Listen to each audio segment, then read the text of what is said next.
Yeah, y'all know what it is, man. Danger the Mac, TGOD, man, the biggest, man. Gwalla Gang official, y'all know what's going on. And I'm out the port with Dirty Glove. Bow. Bow, bow, bow. Bow, bow, bow. Know I go retarded, go through dips like Mr. Marcus, paint a face like I'm an artist, talking brain, what she the smartest, on that facility throw a All right, so we got Danger the Mac jumping off the porch with us today. You know what's going on, man. Danger the Mac, TGOD, the biggest Mac.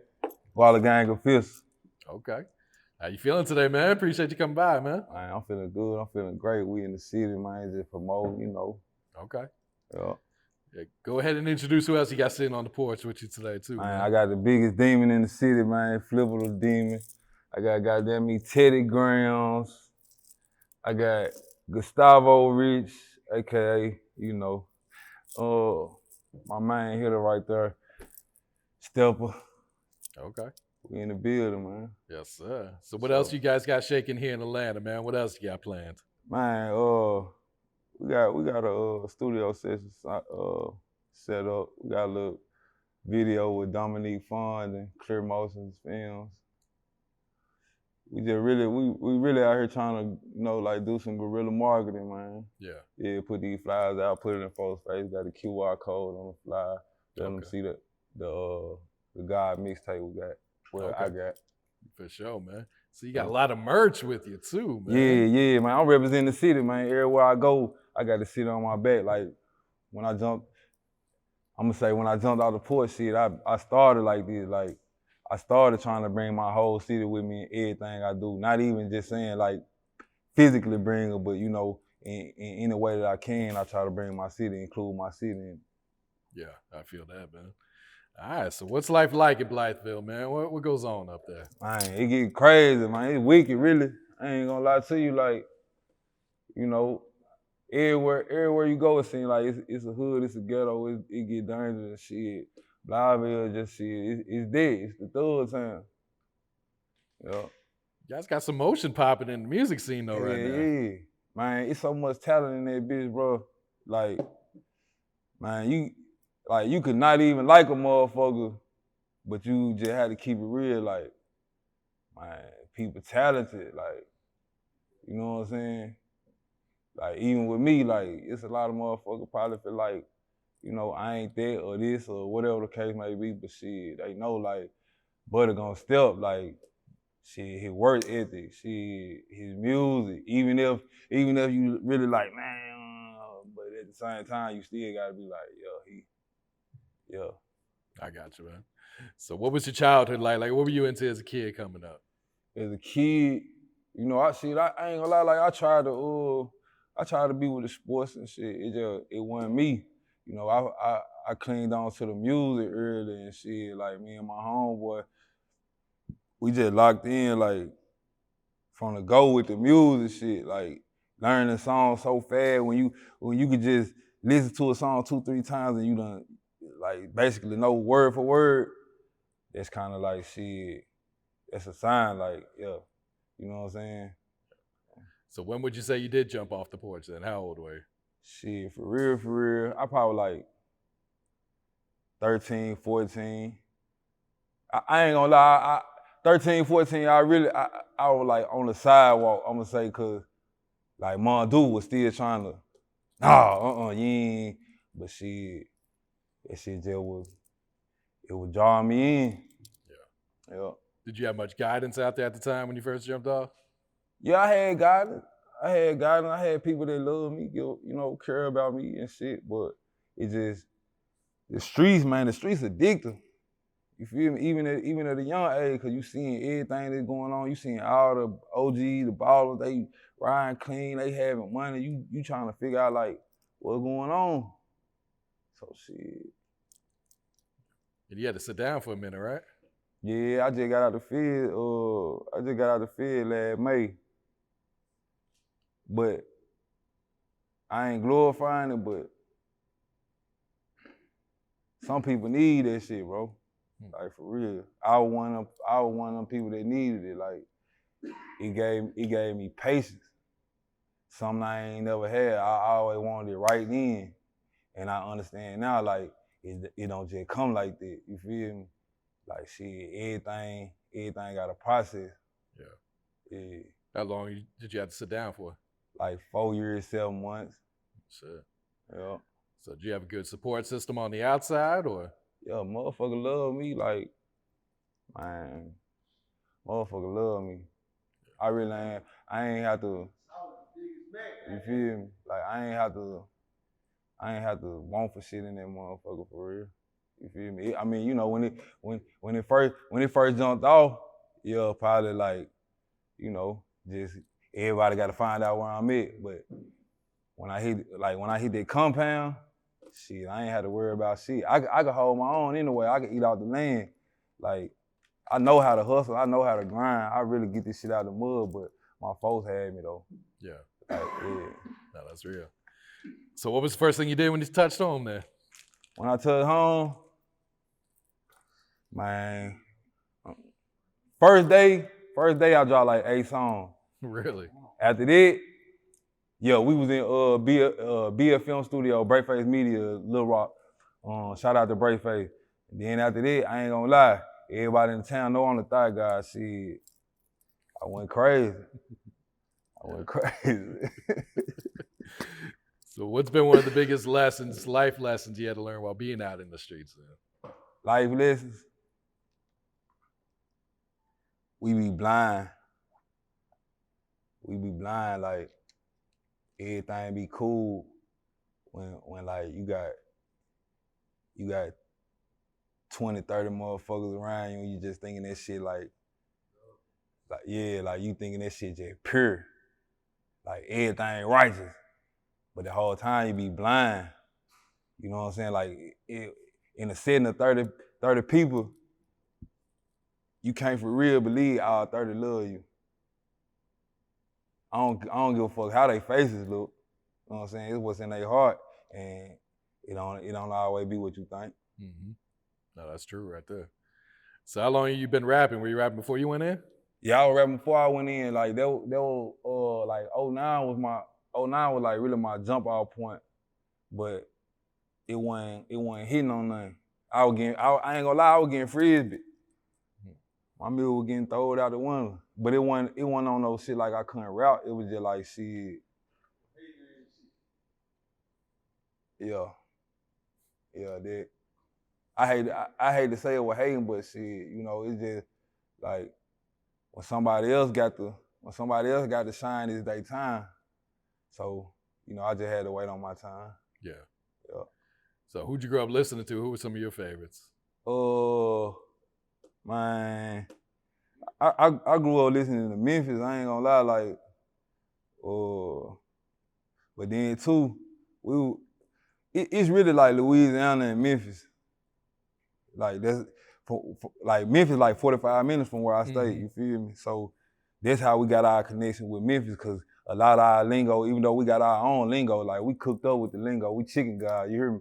But at the same time, we get a lot of our lingo from Memphis. We fuck with Memphis tough. We go to Memphis to shop. Louisiana, cause like when we see videos of Louisiana, it look like Blytheville. You know what I'm saying? So it put us in the mind frame like, shit, nigga, we the hot boys. We savage and badass. You feel me? Like for real. That was probably our biggest influences that way, especially mine. Yeah. Yeah, Savage like Webby, Boosie, shit, the Hot Boys, Soulja Slim, 3 6 Mafia, Yo Gotti, shit like that. Yeah, I feel that. So would you say you were taking your music career serious before you went in, or? I was serious as fuck. I ain't gonna lie, like I was scared, bro. I was scared to do that shit on my own. Cause like they can vouch for me when I say this, like I do everything. Like everything that consists with this music shit, as far as me pushing it or it getting pushed, period, I do all that shit, bro. You feel me? It's like I'm my own manager, my own assistant, all that shit. Yeah. So were you rapping while you were locked up? Good too.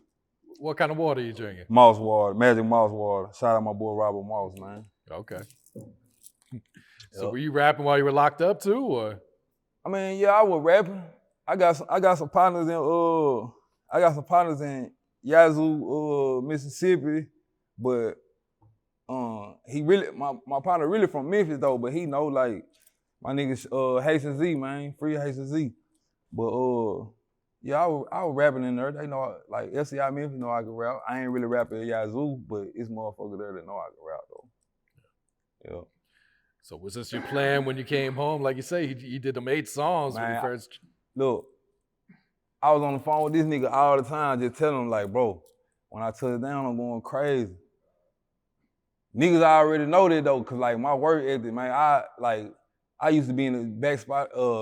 I used to be in the back room. My trap spot just shit locked in. Locked in, my nigga. Free my nigga Deonce, man. Me and Deonce used to be in that bitch. And just shit, man, we might record 4-5 songs a day. Just, man, booted up, going crazy. For real. Yeah. But yeah, like from the jump, man, I probably got like 8 mixtapes. You know what I'm saying? Before I even went to the field. And that shit was like real rap. It wasn't, I mean, I ain't gonna say real rap because the rap now real, but like we were really rapping. Like this shit right now, this shit, most of this shit be microwave music. You feel me? I try not to do that, but I get caught up in it too, cause shit, like that's what people cling to, like the shit that go fast. You feel me? Yeah. But yeah, this shit been serious from day one. Like, man, we been vlogging. We were vlogging in 2009, 2010. We went major with it. We coming out the country, you feel me? Mm-hmm. Population under 20,000. Mm-hmm. So ain't nobody gonna see this shit but us. But see, we satisfied with the fact that the town seeing it, the neighboring town seeing it, Missouri seeing it. You feel me? So we just built off of that. Yeah. Really out the mud, like we the definition of that shit. Yeah. So what's the message you putting into your music now? The hustle don't stop. Like it don't stop. Every day I get up, I try to make some type of content for those that's looking, those that's trying to see what's going on.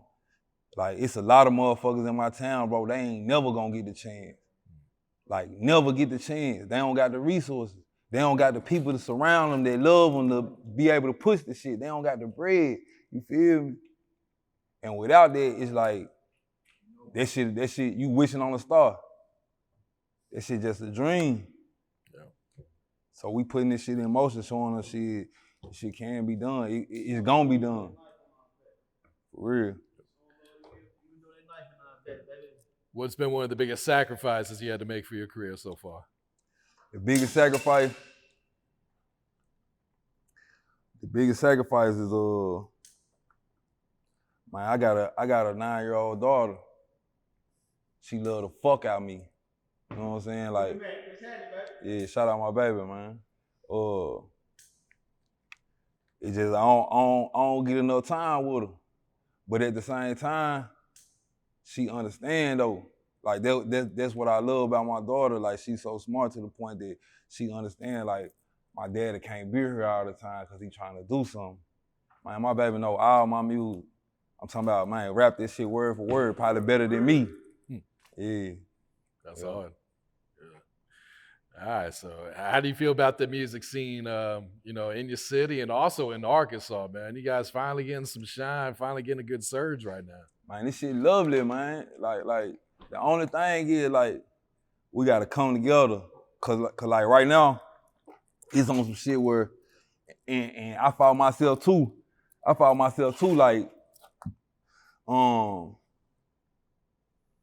Like we be trying to charge one another. You feel me? And I don't just know for sure cause I ain't in the mix, but I just feel like Atlanta and other places probably really ain't just like that. Like, they probably just doing it off the screen and just knowing like we gonna get money together, shit. We gonna put our names on these royalties and run it up like that, you feel me? Get the credits out the strings and shit, instead of me saying, oh, Flipper, man, I want 2,500 for a verse. I want 5,000 for a verse. You feel me? So that's like the weak point, but at the same time though, the door wide the fuck open. Like they watching, they looking, so you know if you working, shit, your work ain't gonna go unnoticed. Yeah. Do you feel like you would need to move out your city to make it big, or can you make it big in your city? That's like a trick question, bro. Cause true enough, ain't nobody there, ain't nothing there. But I just seen 2 niggas pop. Not saying I gotta follow in they footsteps or try to mimic their path or nothing, but it's possible. We been knowing it was possible. I've been telling them it was possible. In 2012, I was sitting there on the couch in my trap spot like, man, we could blow out this bitch. Like, we just gotta do the work. You feel me? But, you know, shit went however it went, but, like, it's a good thing to move, but it's even better if you can do it while you're there. Oh, for sure. So how important is it for you to move around to these different markets then, like Atlanta? It's Memphis? Super important, cause nobody knows you. As much as you might think like, I'm getting views and woo. See, a nigga fall in the club and get it misconstrued like, they in here rapping my music word for word. But then at the same time, when you leave out these doors, you know, your community, your close population might know what's going on, but it could be 45 minutes down the road and a motherfucker don't even know your name.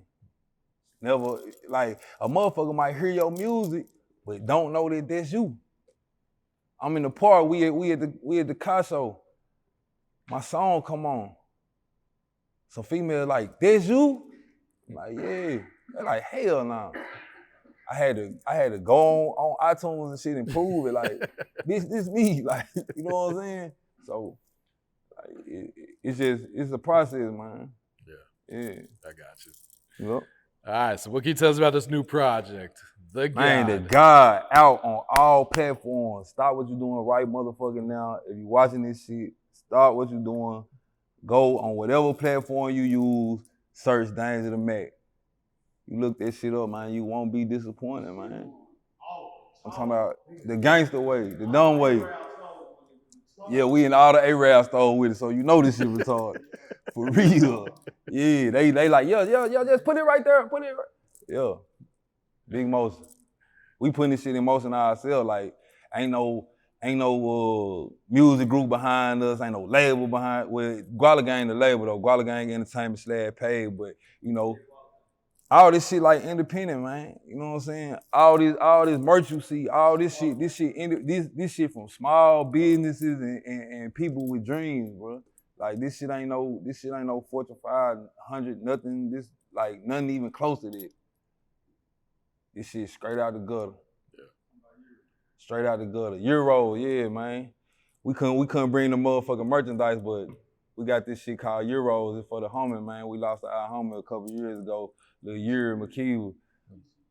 But shit, that's what it is.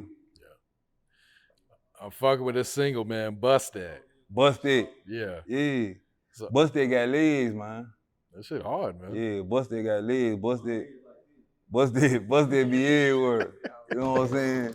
Yeah, like Florida, Michigan, Indiana, Texas, Mississippi, Tennessee, Louisville, Kentucky. I got videos, man. I could go on my phone right now, bro. I could show you 90 videos. So whose idea was it to remake the Slob on Down for that one? Was it a producer or was that something you had told him to cook? Nah, it was like this. When I came home, it's like my music is doing what it's supposed to do. Like my name like a top tier name in the town. But me, I look at numbers. You feel me? And I look at who listening to my music. So as I'm seeing who listening to my music, I ain't really seeing no females. I mean, I'm seeing them, but not like how I want to. And I know what females do. Females buy the music. Females replay the songs. You know what I'm saying? All that shit. So I said, I gotta figure out a way. I don't really just make no twerk music. But I said, shit, I'm finna give it a try then. Man, what make you so different, baby? All these bitches love me. Like, no cap, all these bitches love me, bro. So I had to do something for the females. Yeah. I'm gonna drop this shit right quick, if you don't mind. Yeah. Yeah. Bow, bow, bow. Fuck you talking about. Yeah. Hey. So do you got a challenge? Shout out Pooh Dunn. We already had the challenge. Like Okay. we tried to do the challenge, but man, they so ratchet, they so crazy, they couldn't even do it right, bro. Like they couldn't do it right. So yeah, matter of fact, it's still on. If y'all can do it and tag the song in the video, we gonna make that motherfucker ching.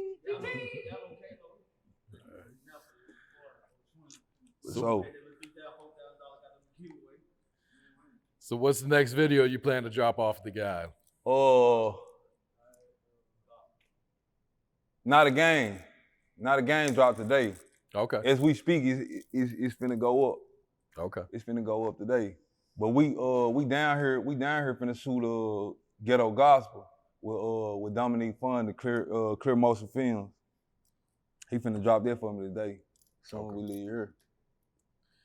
Did you have a personal favorite song on the project, one that you fuck with the most? It's in between However It Come and Ghetto Gospel. Cause However It Come, it's a full representation of me, but Ghetto Gospel my truth though. Like, you know what I'm saying? Like it give you my real life. But at the same time, However It Come, that's just how I'm living.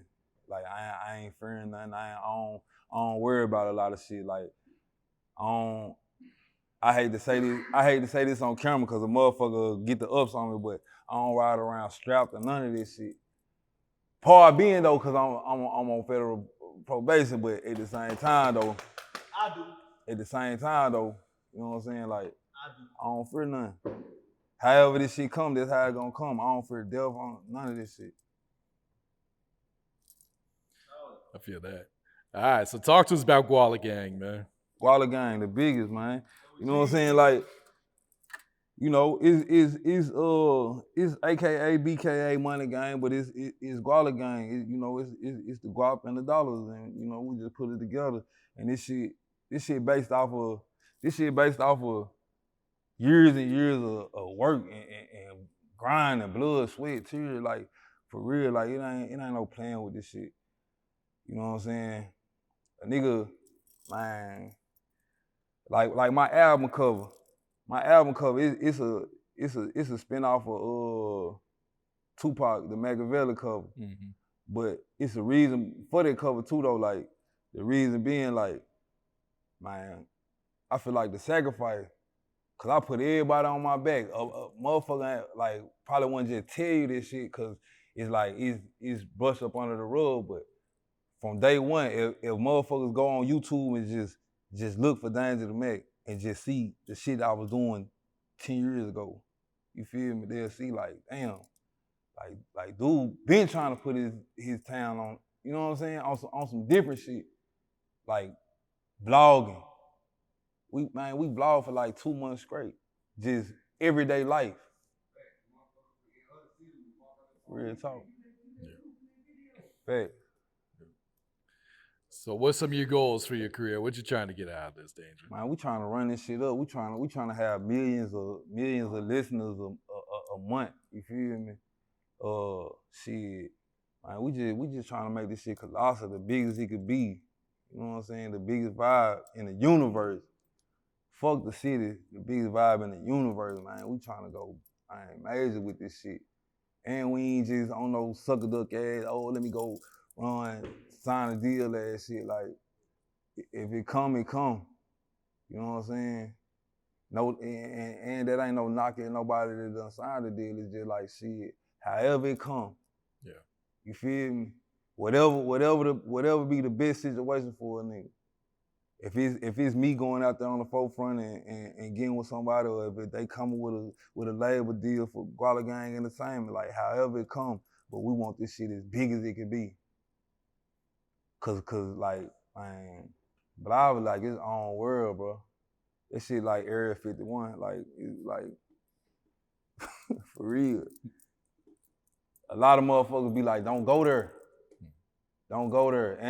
And I don't even say this shit just to like big up my town, like on some rah-rah macho shit. It's just, that's the narrative. That's the narrative when you hear Blytheville. Don't go there. Thug town, for real. I'm doing this shit for Crime Click. I'm doing this shit for Straight Struggling. I'm doing this shit for Big Boys. I'm doing this shit for Deadly Threat, Hood Faculty. I'm doing this shit for my nigga Envy, man. Bro, man, I'm telling you, bro. This shit bigger than what it look like. So what's next for you, Danger? What else coming up for you, man?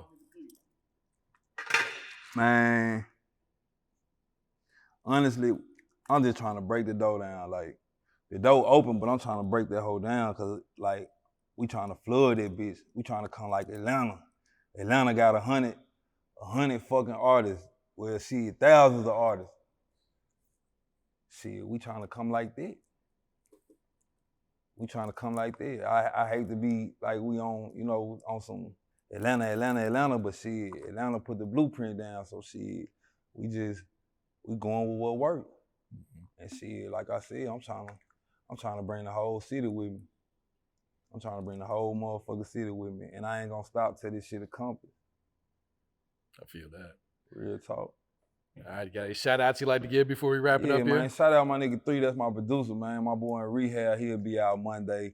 He'll be out Monday morning, but shit, you know what's going on. He can't put that weed down. Shout out my motherfucking nigga. Shout out my nigga Lil Van. Shout out my nigga Freaky D. LLKS, you know what I'm saying? Long live King Slaughter, man. This shit bigger than life and death, nigga. I go retarded, look at lips like Mr. Marcus, paint a face like I'm an artist, talking brain, well she the smartest, on that throw